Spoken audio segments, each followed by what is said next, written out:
Conakry, 11 septembre 2018, au sommaire de cette édition, les opérations de recensement des domaines bâtis et non bâtis seront bientôt lancées à Conakry. Pour le succès de ce programme, les agents recenseurs suivent une formation sur la fiscalité immobilière. L'initiative présidentielle fait des progrès. Les poissons géniteurs commandés par le chef de l'État, professeur Alpha Condé, sont en train d'être acheminés vers les sites de reproduction identifiés dans le pays. Au sommaire encore, prière de grâce pour la paix du cœur. Les pèlerins des églises et missions évangéliques séjournent actuellement à l'Israël. Là-bas, ils font des prières et des visites des sites historiques de la Bible. Mesdames et messieurs, bonsoir. Merci de l'attention et bienvenue dans cette édition. Le président de la République, professeur Alpha Condé, s'est rendu ce mardi au chevet de son frère et ami, Elhadj Balakaba de Kissidougou, en séjour à Conakry pour des soins, et l'occasion pour le chef de l'État de rappeler quelques souvenirs de combats politiques. Ibrahima Keïta revient sur les temps forts de cette visite. En séjour à Conakry pour des soins, Elhadj Balakaba, communément appelé Laye Bala de Kissidougou, a reçu ce mardi la visite du président de la République, le professeur Alpha Condé, à son domicile.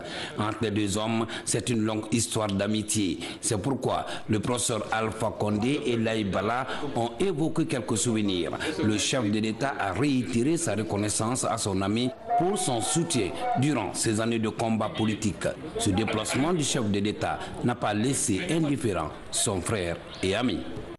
Bara susu ba kan dulbulu mbara jama ngo fokoroma ngo mbara bara sike ne ko mbara jonta fama ba bu nyami jida kan ndela o bomba o kabo femfe bona te be la dianya kuma ledi ebra na ma fonye chief de ta fo ebra na ma fonye he bunya lewedi ala ma bunya di deima ala ma dara di deima ala mi la kandada Julu masiba ala man beki sidama anna jamana ala masumada kairala Miriamila ala mo keda Miriamila ala mo keda ba Miriamila no keda jamana beri herasoro.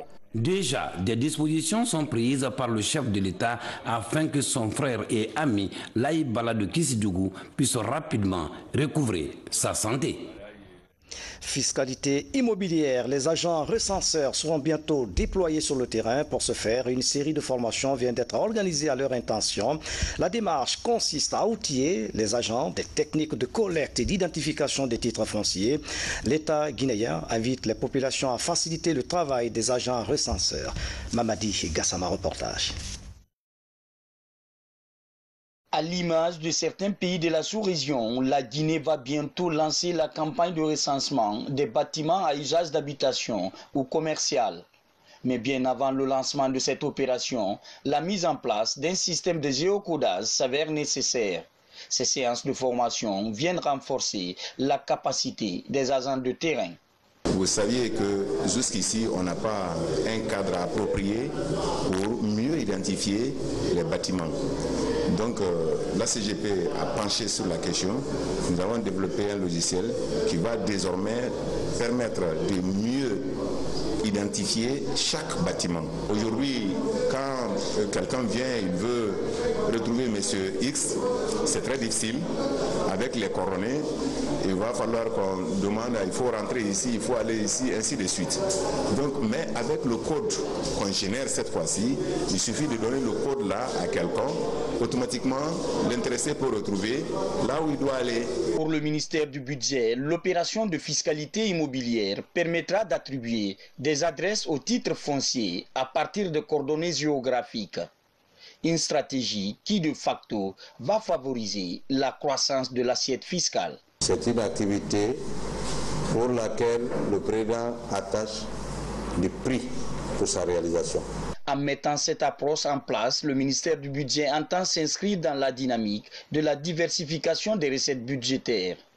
La première phase de la campagne touche les titres fonciers de la zone spéciale de Conakry. Le géocodage des bâtiments, une action à encourager. Une mission de l'ITIE international séjourne à Conakry. La délégation va rencontrer les acteurs impliqués dans le processus de l'ITIE qui fait la promotion de la transparence dans le secteur des mines. Une rencontre d'échange s'est tenue ce mardi avec le comité de pilotage de l'ITIE Guinée pour apprécier le niveau des préparatifs de la prochaine validation. Mamadou Alpha Baldi a suivi la rencontre.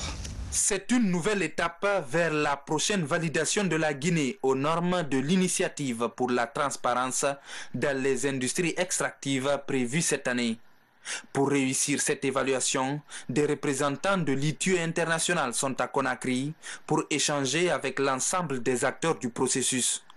La qualité des rapports produits, l'amélioration de la gouvernance du secteur minier ou encore les réformes et leur impact sur les populations locales sont évoqués. C'est une évaluation qui est donc indépendante. Nous sommes ici pour travailler avec les parties prenantes, y compris le comité de pilotage et les collèges qu'ils représentent, pour recueillir leur point de vue sur les avancées que la Guinée a entreprises pour mettre en œuvre cette norme ITIE. On a vu un réel impact, je pense, que ce soit au niveau de la divulgation de la publication des contrats, de la mise en œuvre du système de transfert vers les collectivités locales. Je pense au niveau d'anecdotes purement à ce stade-là, on voit au moins un impact. Ce n'est pas juste un rapport, c'est une initiative, un processus qui amène des retombées tangibles et c'est bien le but. Après une longue séance de questions-réponses, bon nombre d'incompréhensions sont résolues. Pour la partie guinéenne, de nombreux efforts ont été réalisés, même si sur le chemin de l'excellence, les horizons bougent souvent. Cette délégation va travailler avec les administrations, avec les sociétés minières, avec les représentants des organisations de la société civile pour recueillir les avis des uns et des autres. Les observations, c'est beaucoup plus des questions de compréhension et la délégation qui est arrivée à l'expérience de beaucoup de pays et il se demande par rapport au Libéria, par rapport au Congo, par rapport à ce qui se passe en Asie, et qu'est-ce que cela veut dire, ceci veut dire en Guinée. Et ils ont des définitions internationales, par exemple du troc dans le secteur minier, et nous sommes en train de discuter des questions comme ça. Sinon, l'appréciation globalement est très bonne. À l'issue de cette phase d'échange avec les différents acteurs du processus, l'évaluation du pays démarrera. Pour une première étape, un cabinet indépendant donnera son avis après un examen approfondi du dossier guinéen, puis il reviendra à l'ITIE international de donner un avis définitif sur l'amélioration ou non de la transparence du secteur extractif guinéen. Je vous le disais en titre, l'initiative présidentielle d'appui au monde rural fait du chemin dans le volet pisciculture. Les poissons géniteurs commandés par le chef de l'État, professeur Alpha Condé, sont en train d'être acheminés vers les différentes régions administratives du pays. Il s'agit de ravitailler les sites de reproduction. Ansoumane Toumani Camara fait le point. En Zérékouré, ces sites d'apprentissage et d'expérimentation piscicole ont reçu en 2017 une très grande quantité de poissons géniteurs en provenance de la Côte d'Ivoire et commandés par le président de la République. Après une première phase d'approvisionnement l'année dernière des plans d'eau du pays, la Fédération des récipiculteurs de la Guinée forestière met à la disposition de l'Agence nationale de l'aquaculture des géniteurs et des alevins. Ils sont destinés aux sites de reproduction identifiés en haute, moyenne et basse Guinée.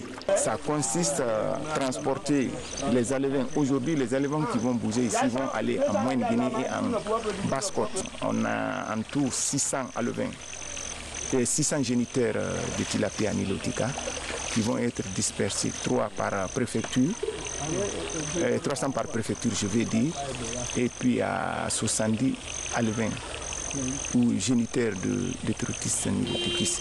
Le convoi prend la direction des régions ciblées.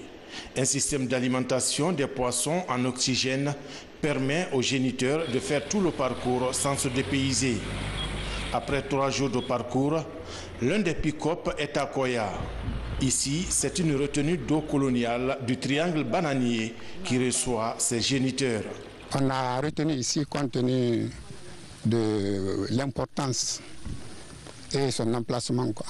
Parce que la plupart, comment dirais-je, les villages environnants tels que Doumbouya, les Karba et autres viennent pêcher ici. Comme nous luttons contre pour la sécurité alimentaire et le problème de poisson se pose avec acuité. Il faut intervenir, n'est-ce pas, dans ces zones pour que la population ait accès aux poissons, quoi.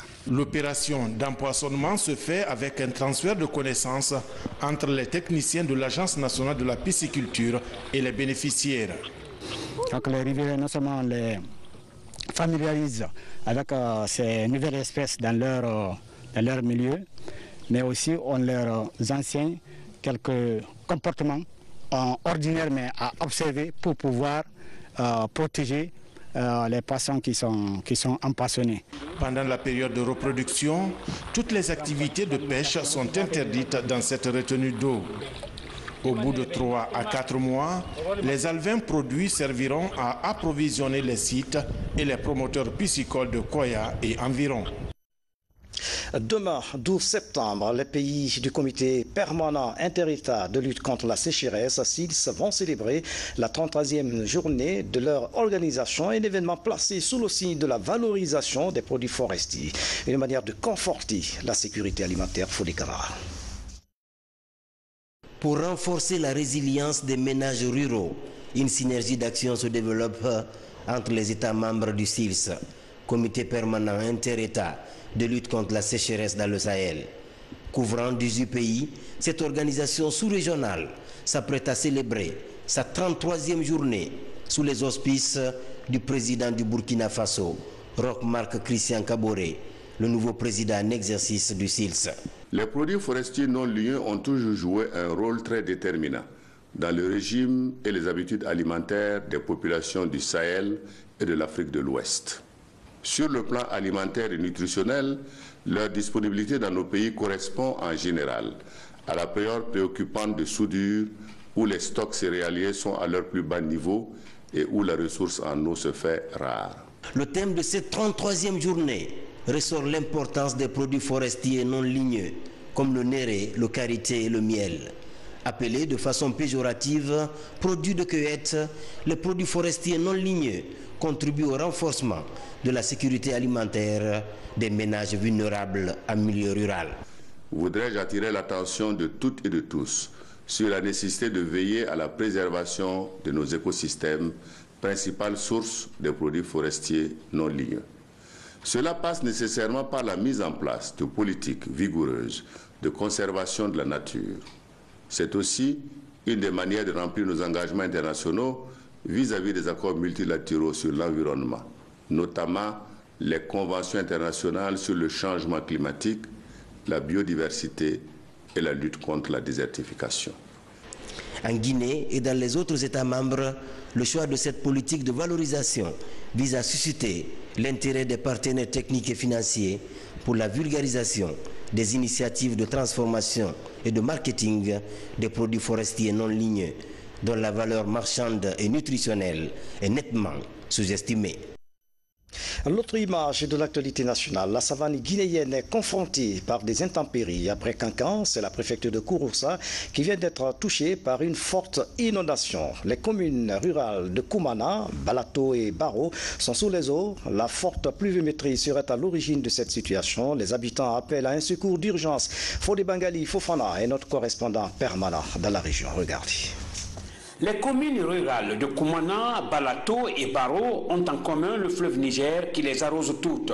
Ce fleuve a débordé suite à des pluies diluviennes qui se sont succédées ces derniers jours, occasionnant une inondation dans ces communautés villageoises. Les habitants se sont réveillés les pieds dans l'eau. Cette inondation a causé beaucoup de dégâts. Des cases effondrées, d'autres fissurées. Certaines victimes de cette inondation, leurs bagages sur la tête, cherchent à trouver de nouveaux logements. Ces dégâts matériels sont surtout importants à Koumana Centre. À Baro, 2 des 3 districts centraux et le secteur de Sananko, relevant du district de Morikinyaba, ont été touchés. À Balato, nous avons eu 296 cases, n'est-ce pas, touchées et 2 maisons. Donc il y a eu 6 greniers de riz et de manioc au sec, alors, qui ont été touchés. Il y a eu 139 ménages touchés.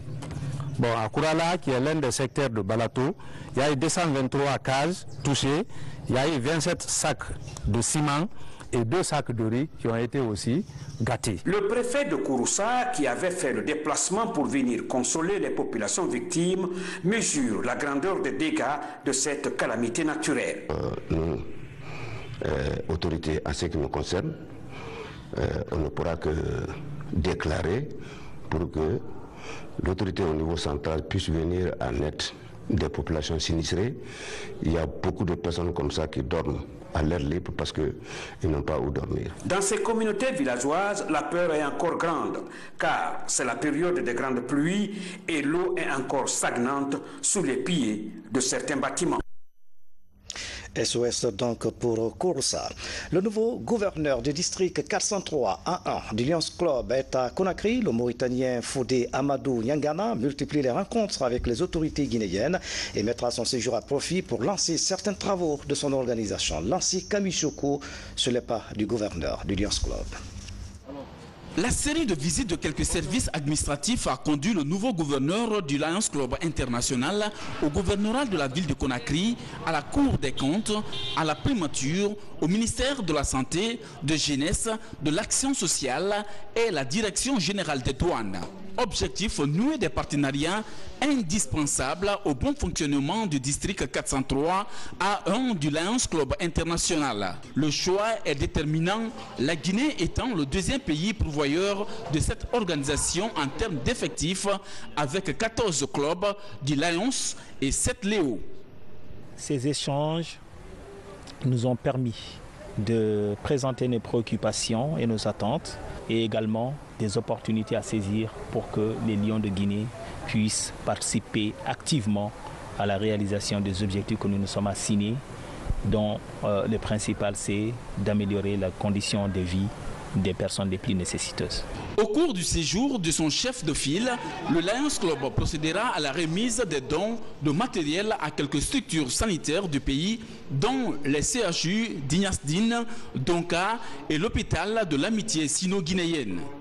Pour renforcer et viabiliser ces activités sur le terrain, les responsables des institutions hautes affirment leur soutien sans condition aux actions de développement entreprises par cette organisation sur le territoire guinéen.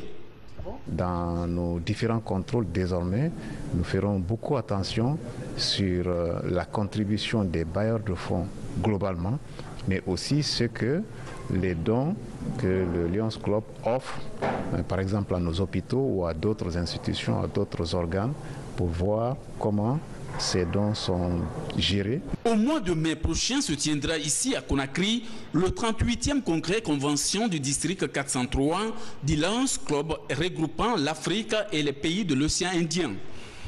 Plus de 1500 participants sont entendus. Et dès le 9 juillet 2019, la Guinéenne Mbalou Cissé, membre active, prendra les commandes du gouvernorat du district 403 A1 du Lions Club International. Un reportage signé Ali Badara Kondé, lancé Kamisoko. Religion, les pèlerins des églises et missions évangéliques de Guinée sont arrivés en Israël avec leurs co-religionnaires du monde. Ils vont faire des prières pour leur nation avant de visiter les sites historiques de la Bible. Le reportage de nos envoyés spéciaux, Pierre Mangou Tunkara et Sa Ambaratondo. Après plus de 12 heures de vol, les pèlerins guinéens des églises et missions évangéliques arrivent en Israël. Ils sont venus voir et toucher du doigt les traces de leur sauveur Jésus-Christ décrites dans la Bible. La découverte de la Terre Sainte, bien avant la visite de ces endroits publics, est déjà réconfortante pour ceux qui viennent pour la première fois.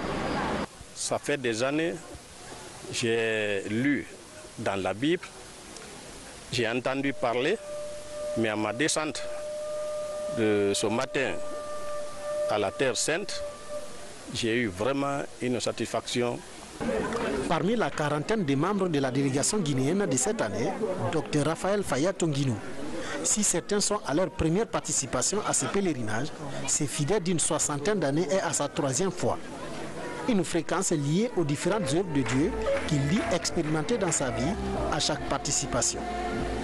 Israël est un creuset d'expérience. Comme on le dit, c'est la ville, c'est le pays des miracles de Dieu. Vivre même ces expériences en Israël, à Jérusalem, où vous allez trouver les oliviers de plus de 2000 ans dans le jardin de Gethsémani, où Jésus avait prié pour aller racheter l'humanité à la croix. Et ici, on comprend que réellement Dieu est la source de tout bonheur de l'homme. Aux côtés de la délégation guinéenne à Jérusalem, plus de 150 autres nationalités venues des 4 coins du monde. Avant de visiter les sites chrétiens de cette ville sainte, ces fidèles croyants vont durant quelques jours adorer et louer le Seigneur pour ce refaire dans leur vie. Par des prières, chaque pèlerin porte devant le Seigneur ses préoccupations et celles de son pays. Ici, nous allons toujours prier pour l'unité de l'Église, prier pour notre pays et puis prier aussi pour l'unité dans l'Église, que nous ayons l'amour que l'Église a besoin et que toute l'Église soit unie pour qu'on forme un seul corps. La Guinée a beaucoup de défis à relever. La Guinée a beaucoup d'échéances qui nécessitent que l'Église s'élève et prie. C'est pour cela que nous venons nous joindre aux nations. Parce que là où il y a plusieurs nations qui se joignent pour prier, il y a effectivement la grâce de Dieu qui coule. Pour cette année 2018, des milliers de fidèles chrétiens des églises et missions évangéliques ont répondu à la convocation à Jérusalem. L'exercice a démarré il y a de cela 25 ans. À Conakry, le commandant de la gendarmerie nationale, général Ibrahima Baldé, a reçu en audience l'ambassadeur d'Espagne en Guinée. Les entretiens ont porté sur le renforcement des capacités opérationnelles des écoles de la gendarmerie nationale. C'est le premier élément de Guinée en bref, commenté par Essia Gaba Moussa Komara.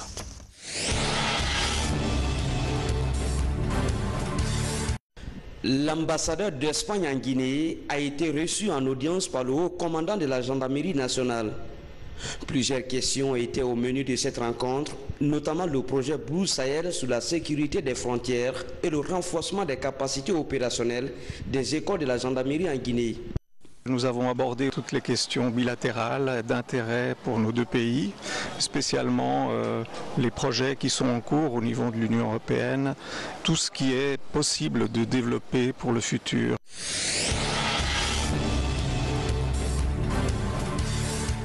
La rencontre est historique.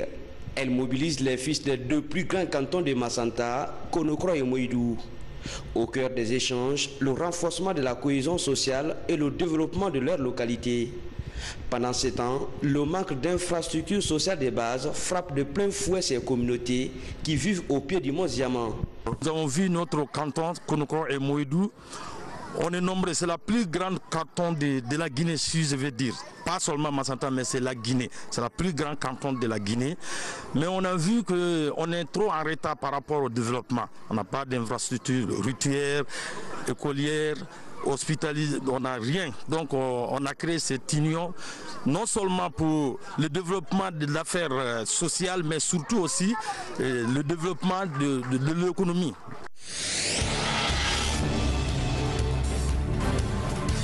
Le département des pêches, de l'aquaculture et de l'économie maritime en guerre contre la pêche illicite non déclarée et non réglementée en Guinée.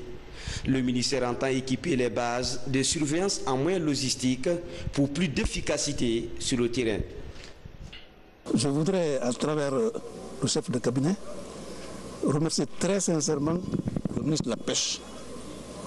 Parce que dès sa prise de fonction, il a fait du renforcement de CNSP sa priorité absolue.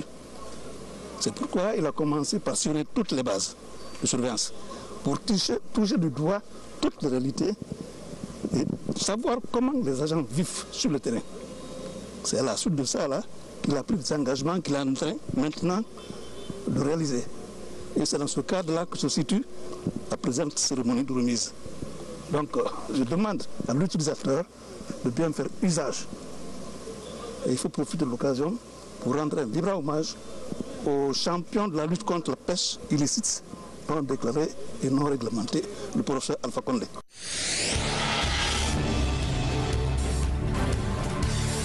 La première édition du tournoi de football doté du trophée Mamadou Ba Sankan a pris fin le week-end dernier à Yataya, dans la commune de Ratoma. L'initiative est de l'Amicale des jeunes pour le progrès de Yataya. C'est l'équipe de l'Escade qui a été finalement battue par l'Espoir de Yataya.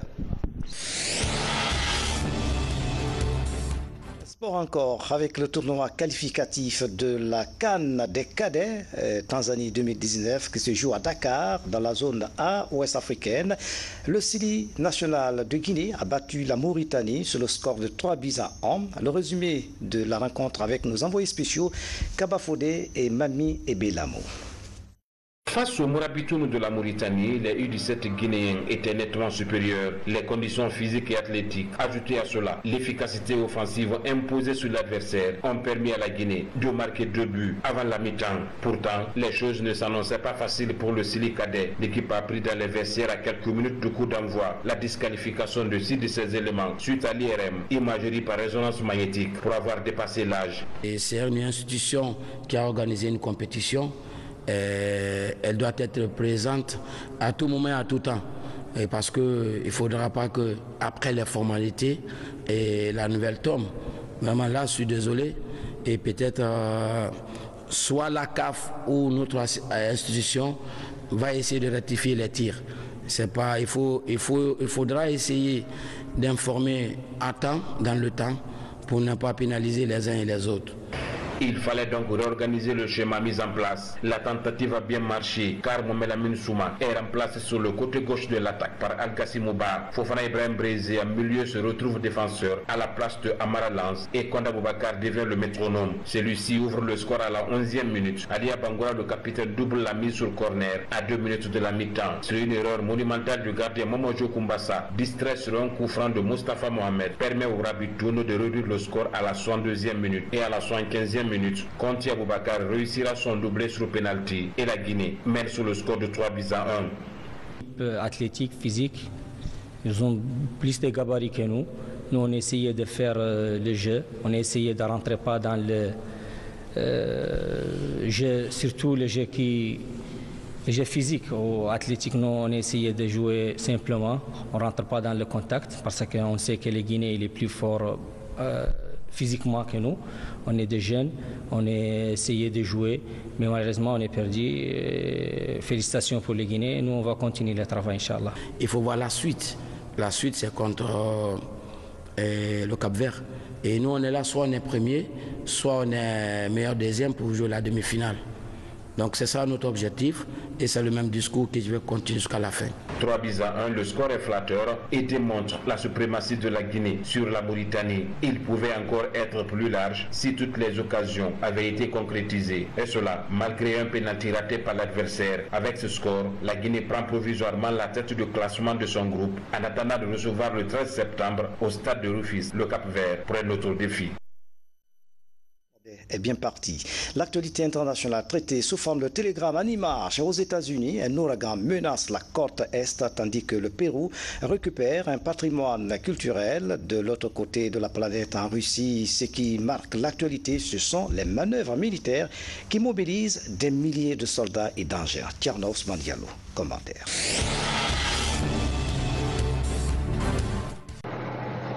La Russie étale sa puissance militaire avec près de 300 000 hommes, 1000 avions et 80 navires et toutes les composantes de l'armée impliquées avec des soldats chinois en soutien.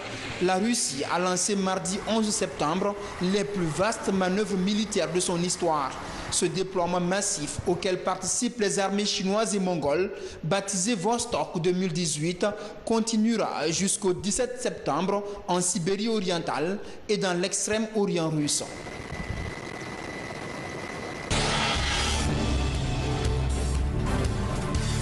Des centaines de milliers de Catalans se sont massés mardi sur une artère de Barcelone pour la Diada, fête nationale catalane. La Diada est utilisée depuis 2012 par les séparatistes pour réclamer l'indépendance de la riche région du nord-est de l'Espagne où la question divise fortement. Selon un dernier sondage publié en juillet par un institut dépendant du gouvernement régional, 46,7% des Catalans sont favorables à l'indépendance et 44,9% opposés. Aux États-Unis, la côte Est se prépare à l'ouragan Florence. Évacuation obligatoire d'au moins 1 million d'habitants, fermeture de dizaines d'écoles et des magasins pris d'assaut, la Caroline du Sud, du Nord et la Virginie se préparent activement à être touchées de plein fouet par le puissant ouragan Florence dans quelques jours. Les autorités locales se sont mobilisées dès ce week-end, déclarant l'état d'urgence. L'ouragan Florence s'est hissé lundi après-midi en catégorie 4 sur l'échelle de Saffir-Simpson qui en compte 5. Ces vents atteignaient en moyenne 220 km/h. Une bonne nouvelle pour la culture du Pérou. Le président Martin Vizcarra assiste à la cérémonie de rapatriation des masques funéraires en or de la culture précolombienne sicane. Le masque est rendu par l'Allemagne après un long processus judiciaire qui souligne l'engagement du Pérou à récupérer ses trésors culturels. Ce masque en or est d'une valeur inestimable et était utilisé dans les cérémonies religieuses au 8e siècle.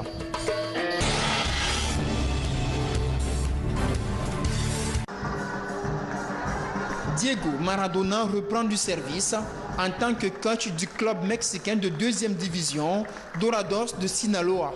Ancien sélectionneur de l'Argentine de 2008 à 2010, il avait quitté en avril dernier son poste d'entraîneur du Al Fujairah, un club émirati de 2e division, après 22 matchs.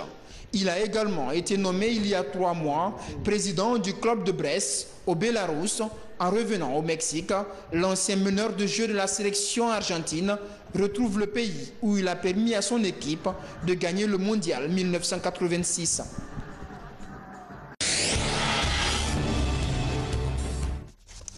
Voilà, c'est la fin de cette édition à tous. Merci de nous avoir suivis. Le programme continue sur notre site web www.rtgcoloma.info. Excellente soirée, où que vous soyez dans le monde. À demain.